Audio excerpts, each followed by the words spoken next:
¿Cómo les va? Bienvenidos, gusto de saludarlos nuevamente al estudio aquí de Reporte Minero, nuevamente acompañándolos con las principales novedades de la industria minera y energética. Y hoy un programa también especial porque nos acompaña Sergio Hernández, vicepresidente ejecutivo de Ecochilco, para hablar sobre el mercado del cobre y también el rol de la minería en la globalización. Temas relevantes, por supuesto, en un escenario que ha sido bastante más optimista, que presenta mejores datos, mejores cifras. Vamos a estar conversando con Sergio justamente sobre las proyecciones de la Comisión Chilena del Cobre, pero por sobre todo, ¿cuál es la perspectiva? ¿Descansar en los laureles? ¿Preocuparse también por lo que ha sido la experiencia de años anteriores? Vamos a estar con eso y mucho más, por supuesto, en el programa. Además, revisaremos la situación de la inclusión laboral femenina en la industria, que si bien mantiene niveles bajos en la minería, ha registrado un importante avance en términos de inclusión.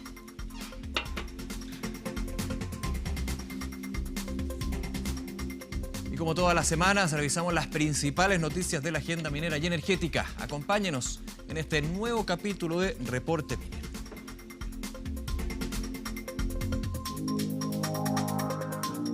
Ya se lo adelantábamos, hoy nos acompaña Sergio Hernández, vicepresidente ejecutivo de Ecochilco, para hablar de proyecciones, pero también de hacia dónde va la minería nacional e internacional. Sergio, nuevamente un placer tenerte aquí en Reporte Minero, bienvenido. Muchas gracias, Nicolás.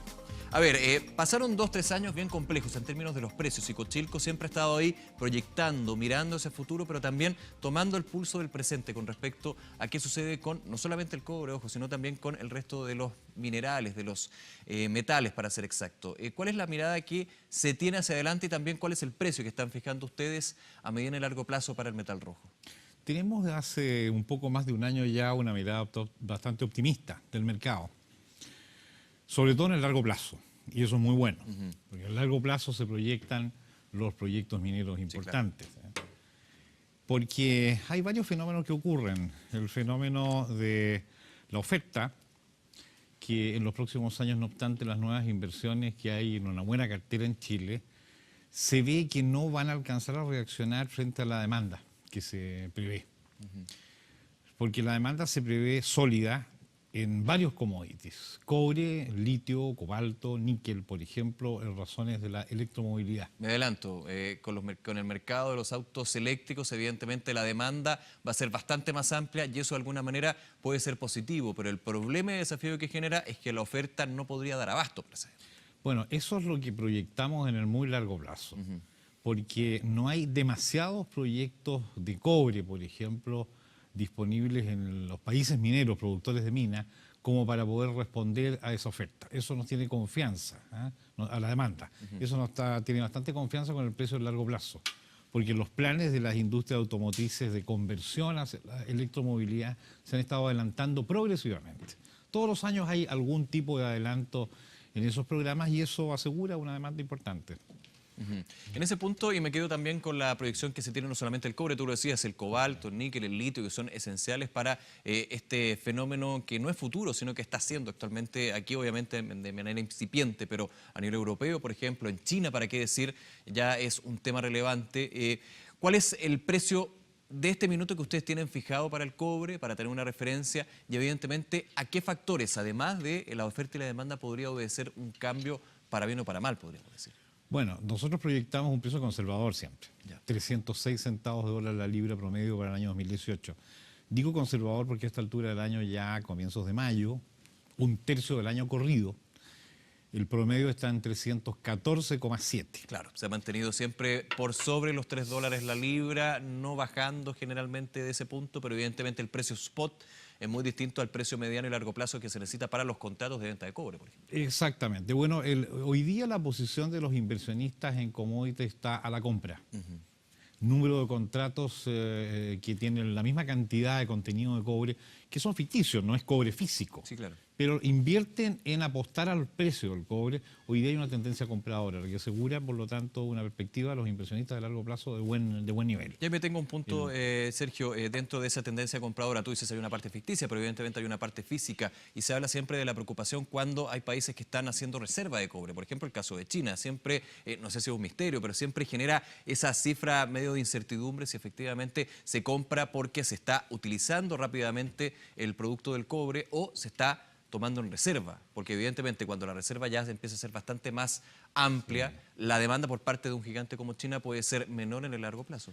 Sí, efectivamente. Bueno, es que China es un país eminentemente estratégico en todas sus decisiones. Sí, claro. Y esto también, por lo tanto, en las reservas técnicas o las reservas económicas que generan distintos tipos de bienes que ellos adquieren e importan, como los commodities en general, incluso el cobre.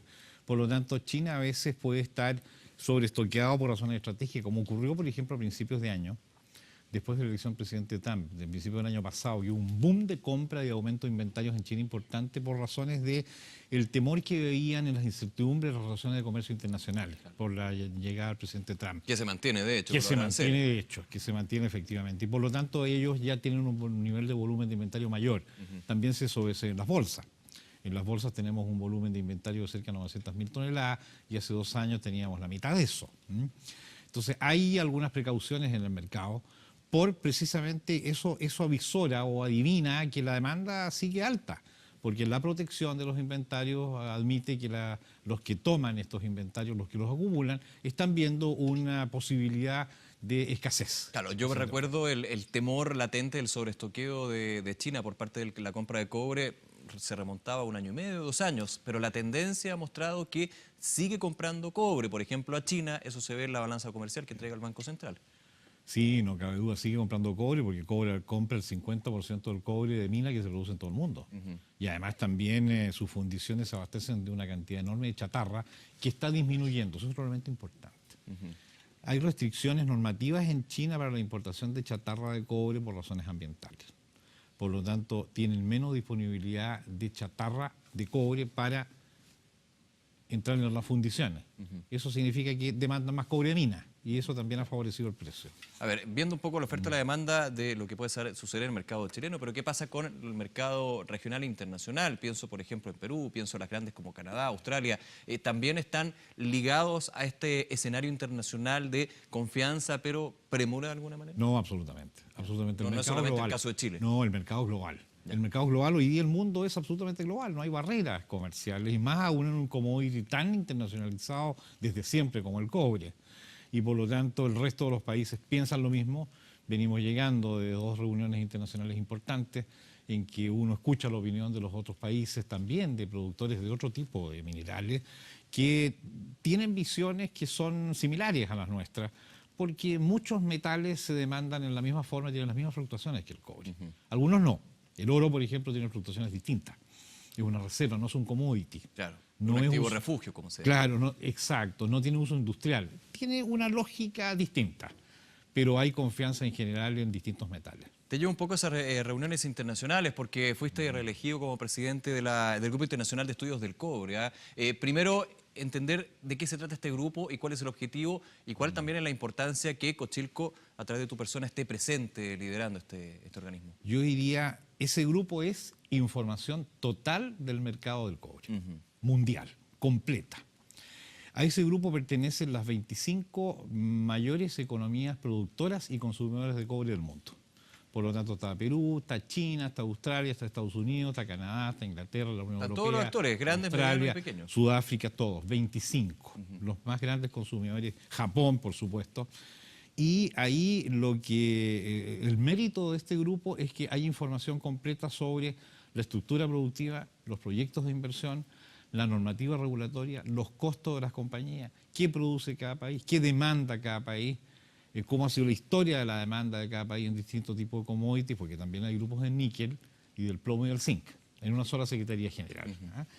Y por lo tanto ahí se sabe la regulación ambiental, la regulación jurídica para la propiedad minera, se sabe las dificultades con las comunidades, se sabe la carga tributaria, se sabe absolutamente todo acerca de la industria. El mismo panorama, el mismo escenario, desafíos y problemas que se viven no solamente en la industria de acá, sino a nivel internacional, donde hay puntos en común, regulaciones distintas, estados distintos, pero finalmente el mismo fondo, digamos.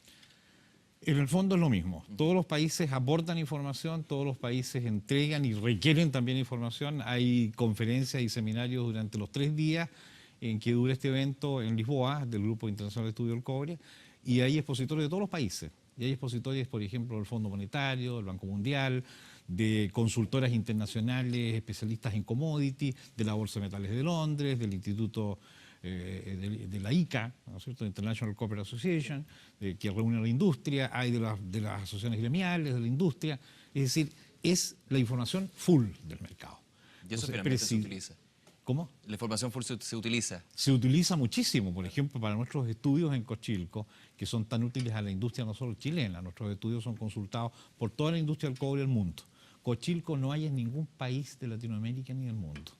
Entonces tenemos ahí de alguna manera un privilegio de existir, de captar información, de diseñarla, de tabularla y de distribuirla, que efectivamente nos da un plus en este organismo. Vamos a seguir conversando del panorama del cobre a nivel internacional y también el efecto chileno, evidentemente. Sergio, vamos a hacer una pausa aquí en Reporte Minero. No se vaya, allí aún hay mucho más tema que vamos a estar abordando en esta mesa.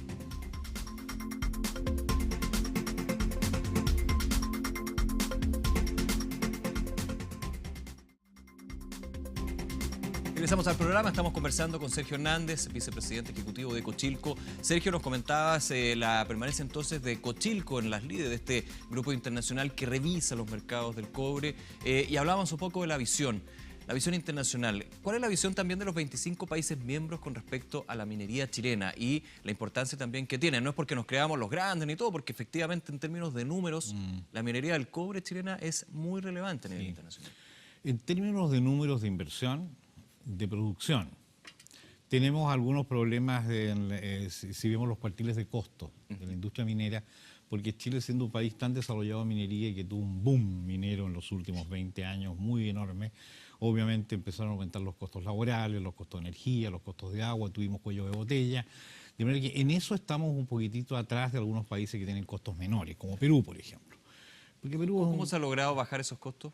Se ha logrado en forma bastante eficiente. El costo de energía, por ejemplo, se ha bajado muchísimo gracias a la cartera de proyectos que el gobierno inició hace varios años y que hay tanto interesados. Así es. Energías no renovables, eso también mejora los índices ambientales. Para entenderlo, la baja de los costos aquí a nivel nacional, que era justamente el problema que tú decías, que igual nos mantiene de una manera menos competitivo que otros países, por ejemplo Perú, que está al lado, no es solamente por la baja en el precio del cobre que se dio durante los 2 años y que obligó a empresas a reducir costos. Acá hay un tema que se iba arrastrando desde antes. No, sí, lo que pasa es que Chile es el país de Latinoamérica que tiene el mejor Producto Interno Bruto. Entonces eso también repercute en un nivel de remuneraciones más alto que algunos países competidores como Perú, por ejemplo, en cobre, y tiene costos en general más altos de insumos, de proveedores en general, tiene más costos todavía más altos de energía, tenemos problemas un poco de agua, invertir en plantas señalizadoras, que en el fondo es un costo mayor para las compañías. En fin, son los típicos efectos de un país que está desarrollado, muy desarrollado en un sector que es tope en el mundo, como el sector minero en Chile. Claro, lo llega al tope, digamos, del desarrollo en esta industria, estamos hablando de la industria minera chilena, pero ahí se presenta que el techo es bastante más alto porque se generan los problemas por estar tan alto. Claro, los costos son más altos, cuesta más crecer. Ha habido todo un tema también del capital humano, que lo hemos abordado en muchos programas. Sí, el capital humano muy especializado en Chile es caro, es también demandado por otros países del mundo. Hay muchos chilenos en Australia, en Alemania, en Japón, en varios países mineros. Y por lo tanto el capital humano chileno está muy desarrollado. Es caro, por lo tanto lo más importante que tenemos que cuidar son los costos. Y las compañías han reaccionado en forma bastante responsable en los últimos 2 años y medio ya, bajando los costos de forma significativa, no dejándose tentar por este boom, no boom, por este precio relativamente bueno que hay. Y por lo tanto mantener los costos muy controlados es esencial para el futuro de la minería. En eso quiero meterme, Sergio, desde la mirada tuya de Cochilco. Se ha dado una reducción en los costos, mayor productividad, mayor eficiencia en los procesos de parte de todas las compañías aquí en Chile, también una mirada internacional, no hay que decirlo solamente acá. Pero ¿tú crees que eso va a ser la constante para los próximos años, considerando un eventual escenario del precio del cobre muchísimo más óptimo, más optimista, con lo primero que tú comentabas, la irrupción de la electromovilidad, por ejemplo? Yo creo que sí, porque las compañías aprendieron de la lección y se sabe que la economía es cíclica y los precios de los commodities también son cíclicos.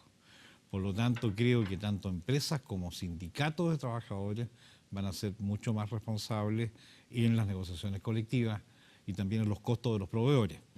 Porque, por otra parte, no hay que olvidar que también la mecanización y la robótica, La automatización. la automatización es algo que viene en camino Y por lo Y ya está tanto, presente, en la industria minera se ve. y por lo tanto, por supuesto, los costos laborales tienen que manejarse con mucho cuidado para no caer en la tentación de una robotización que nos puede generar problemas de empleo.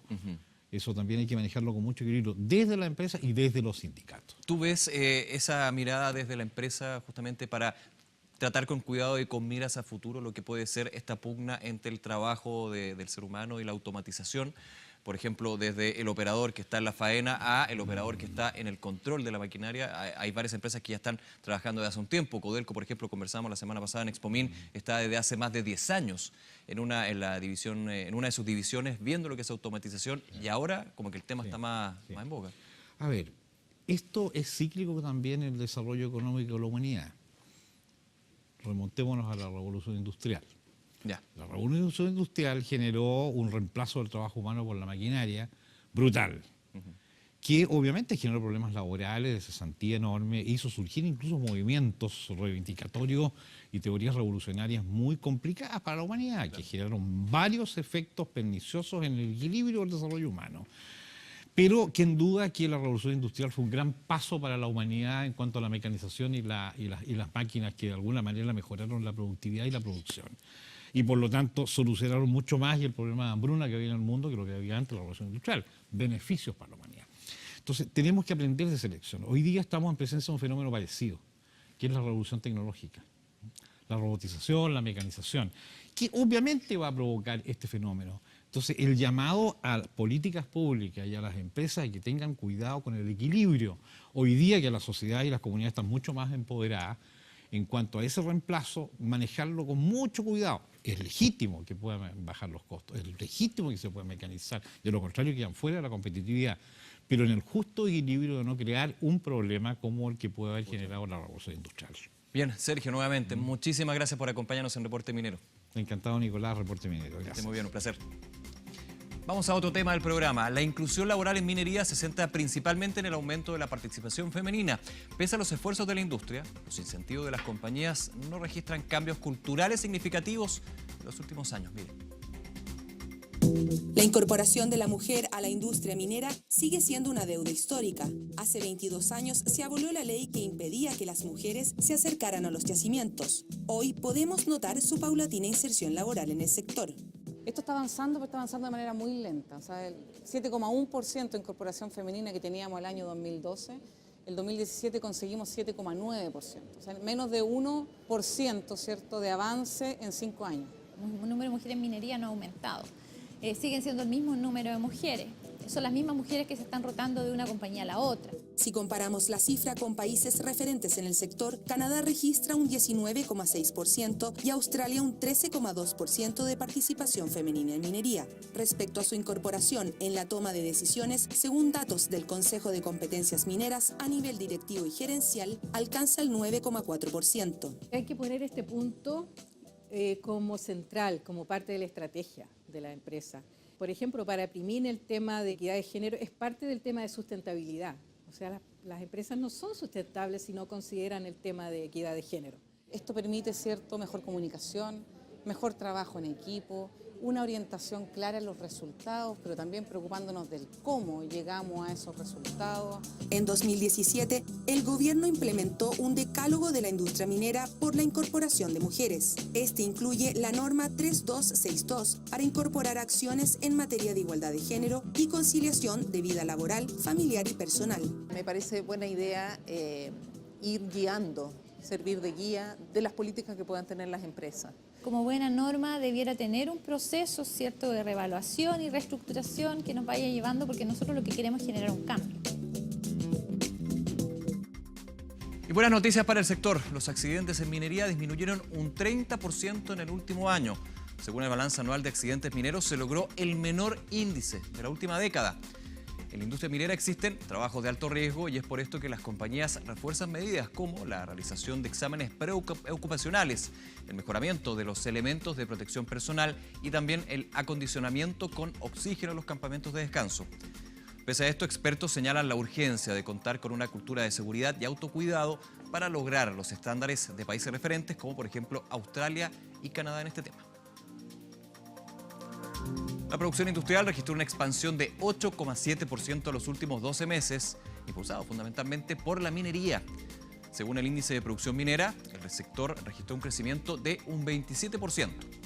De acuerdo al INE, este avance es consecuencia del aumento de la minería metálica, lo que se tradujo en 26,334 puntos porcentuales en la variación y se explica por la extracción y procesamiento de cobre, aunque también esta alza se debe a lo ocurrido en marzo del 2017, del año pasado, con la huelga de más de 40 días de Minera Escondida. Por su parte, el índice de producción de electricidad, gas y agua avanzó 1,8% en 12 meses, debido al aumento en 2 de las 3 actividades que componen el subíndice. Electricidad lideró con un crecimiento de 2,9%, vinculado a una mayor generación eléctrica, en especial del tipo hidráulica, solar y eólica, según el informe del Instituto Nacional de Estadísticas. Bien, y terminamos este capítulo de Reporte Minero. Muchísimas gracias por acompañarnos, pero antes escuchamos unas declaraciones del último tema que estábamos revisando. Vamos a escuchar. La institucionalidad medioambiental nuestra es un tema que tenemos que analizar y que tenemos que ver para que no siga siendo un verdadero mar sin orilla. Tiene que ser reformado de tal manera de que aquí haya plazos de preclusión, en donde los trámites que no se hacen a cierto tiempo ya no se pueden hacer. Hoy día muchas veces nos encontramos frente a proyectos que no definen bien sus impactos desde el principio, por lo tanto las comunidades no pueden hacer bien sus observaciones. Y yo creo que ahí en la transparencia y la información, en cómo uno pone todas las cartas arriba de la mesa, puede permitir llegar a mejores soluciones. El quiebre que mueve la demanda de derivados de litio para la producción de batería en autos, ya ocurrió en el sentido de que el auto eléctrico está, claro, la electromovilidad está. ¿Y por qué está? Porque es limpia, no tiene sonido, ayuda al medio ambiente y además es económica. El litio es uno de los desafíos que tenemos como país, pero hay que guardar las dimensiones. El litio no es el cobre, porque hoy día el mercado del cobre es 80 veces el litio. Se trata de poner la innovación como un motor de crecimiento de la economía, que habilite desarrollo, pero un crecimiento de mejor calidad, un crecimiento más estable, más diversificado, que tenga mejores empleos, basado en la productividad. Trabajando en conjunto, codo a codo, con universidades, con centros de investigación, con los emprendedores chilenos y extranjeros. Parte de las conversaciones, las entrevistas, los diálogos que tuvimos en ExpoMin 2018 junto al equipo de Reporte Minero, programa oficial de la feria de la minería más importante de América Latina y que usted, por supuesto, puede revisar en www.reporteminero.cl. Llegamos al final del programa. Muchísimas gracias por acompañarnos. Reporte Minero, un nuevo capítulo que finaliza. Conversaciones, comentarios que quieran hacernos en cualquier ámbito, por supuesto, dentro de lo que es el ambiente minero y energético. @Reporte Minero en Twitter, también nuestro portal de noticias 24horas.cl y reporteminero.cl. Será hasta la próxima. Que les vaya muy bien. Chao, nos vemos.